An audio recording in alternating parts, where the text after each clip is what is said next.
नमस्कार, मैं हूं कुमार अभिषेक और कुमार अभिषेक की खबर में आप सभी का स्वागत है। हम बात करेंगे उस जघन्य जो घटना हुई है, वो शर्मसार करने वाली घटना जम्मू कश्मीर के पहलगांव में हुआ है, जो उसकी चर्चा करेंगे और पुरजोर चर्चा करेंगे पाकिस्तान को उस नापाक मंसूबे की जिसके दम पर वो चाहता है कि कश्मीर में शांति ना रहे। इसके लिए जब वहां पर्यटन एक बार अपना रंग दिखा रहा था, बहुत सारे पर्यटक कश्मीर की ओर जा रहे थे क्योंकि भारत के बहुत सारे हिस्सों में बहुत ज्यादा गर्मी पड़ रही है। तो सोची समझी साजिश के तहत जो है ये अटैक हुआ पहलगाम में, चुन चुन कर धर्म पूछकर लोगों का कत्ल किया गया, कत्ले आम किया गया। इस जघन्य अपराध की जो भी इसके लिए जिम्मेदार है, जघन्य अपराध की जितनी भी आलोचना की जाए वो कम है। हम इस मामले में आपको बहुत सारा अपडेट देना चाहेंगे।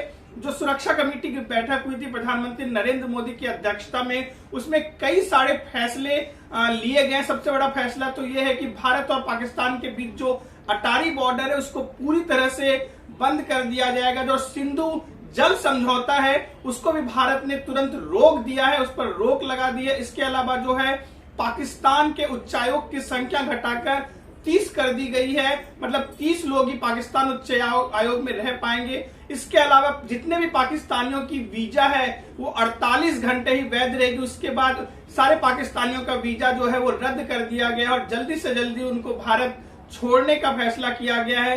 भारत ने अपने पाकिस्तान में उच्चायोग को बंद करने की भी बात कही है। बहुत सारे अपडेट हैं। पाकिस्तान भी बौखला गया और भारत के इन सारे कदमों के बाद पाकिस्तान में भी कल प्रधानमंत्री ने, वहां के प्रधानमंत्री शरीफ ने एक उच्च स्तरीय बैठक बुलाई जिसमें कि हालात पर चर्चा की जाएगी। हम आपको बता दें कि कल जो अटैक हुआ था उसमें भारत के 15 राज्यों से करीब 28 लोग मारे गए थे और धर्म पूछकर हत्या की गई थी और इसमें 20 लोग घायल भी हुए थे। और दोपहर के करीब 2:30 बजे ये हमला पहलगाम में हुआ जो कि अनंतनाग जिले में आता है। उसके तुरंत बाद प्रधानमंत्री जब सऊदी अरब में थे, उन्होंने गृह मंत्री अमित शाह से कल बात की और अमित शाह तुरंत जम्मू कश्मीर के लिए रवाना हो गए, जहां उन्होंने उच्च स्तरीय बैठक में हिस्सा लिया जिसमें कि वहां के मुख्यमंत्री उमर अब्दुल्ला भी मौजूद थे। उसके बाद से कई सारा राजनीतिक घटनाक्रम हुआ। घटनाक्रम यह हुआ कि प्रधानमंत्री नरेंद्र मोदी को जो सऊदी अरब के दौरे पर थे, जो बैठक वहां करनी थी क्राउन प्रिंस के साथ, वो बैठक 2 घंटा डिले हुआ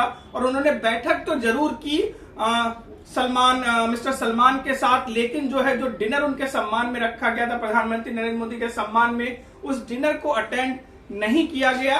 प्रधानमंत्री नरेंद्र मोदी द्वारा कल रात को वो भारत के लिए रवाना हो गए। आज तड़के सुबह वो भारत पहुंच भी गए और उसके बाद उन्होंने कई सारी बैठकें की, कई सारे लोगों से बातचीत की और कैबिनेट कमेटी ने ये 5 फैसले जो लिए हैं पाकिस्तान के खिलाफ, जो कि खुले तौर पर टेररिज्म को बढ़ावा दे रहा है जम्मू कश्मीर में खास तौर पर। अब संभावना ये है कि पाकिस्तान को डर सता रहा है कि वो कहीं टेररिस्ट अटैक जिन्होंने भी किया है या जो आतंकी कैंप है वहां पे भारत सर्जिकल स्ट्राइक जैसी बात न करे, तो इसको लेकर पाकिस्तान भी अलर्ट है। वहीं पूरे देश में इस जघन्य जो आतंकवादी हमला है इसकी आलोचना की जा रही है और सभी लोग इसे एक शर्मसार करने वाली घटना बता रहे हैं और आतंकियों के नापाक मंसूबे से जाहिर होते हैं कि किस तरह से कश्मीरियों को भी वो नुकसान पहुंचाना चाह रहे हैं। जिस तरह से आर्टिकल 370 हटने के बाद वहां सब कुछ नॉर्मलाइज हो रहा था, तो पुलवामा के बाद ये सबसे बड़ा हमला है जम्मू कश्मीर में और एक ही मकसद है कि वहां के पर्यटन को प्रभावित किया जाए, इसलिए खास तौर पे पर्यटकों को निशाना बनाया गया है। इस मामले में बहुत सारे अपडेट हो रहे हैं, लगातार बैठकों का दौर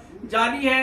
कई सारे जो प्रधानमंत्री का कानपुर दौरा 24 अप्रैल को जो था वो रद्द कर दिया गया है। पूरा फोकस जो है इस मामले पर है कि जो भी इस हमले में शामिल है उसको जल्द से जल्द पकड़ा जाए, उसको सजा दिया जाए। सेना का सर्च ऑपरेशन जारी है, लेकिन अभी तक जो है किसी आतंकी के पकड़े जाने की संभावना या कोई खबर हमें मिली नहीं है। जैसे कोई अपडेट मिलता है हम आपको खबर करेंगे इस बात की, लेकिन कहीं ना कहीं ये इंटेलिजेंस फेल्योर भी, हमें इस बात को एक्सेप्ट करके आगे की दिशा में काम करना होगा कि इतने बड़े साजिश का पता इंटेलिजेंस एजेंसियों को क्यों नहीं चल पाया। ये तो एक जांच का विषय। फिलहाल मकसद हमारा ये होना चाहिए कि जो भी इस हमले में शामिल है उन आतंकियों को नहीं बख्शा जाना चाहिए और इन आतंकियों के पीछे जो सरहद पार से मास्टरमाइंड है, जो भी इसको तवज्जो दे रहा है, जो भी इसको कैटलिस्ट का काम कर रहे हैं, उनको बढ़ावा दे रहा, उसको भी नहीं बख्शा जाएगा। और पाकिस्तान के खिलाफ भारत का यह कदम कहीं ना कहीं इसी ओर इशारा करता है। हम आपको हर खबर से करेंगे अपडेट, खास तौर पर पहलगाम के इस अटैक पर। आप बने रहिए कुमार अभिषेक की खबर के साथ। गुड नाइट, शब बखैर।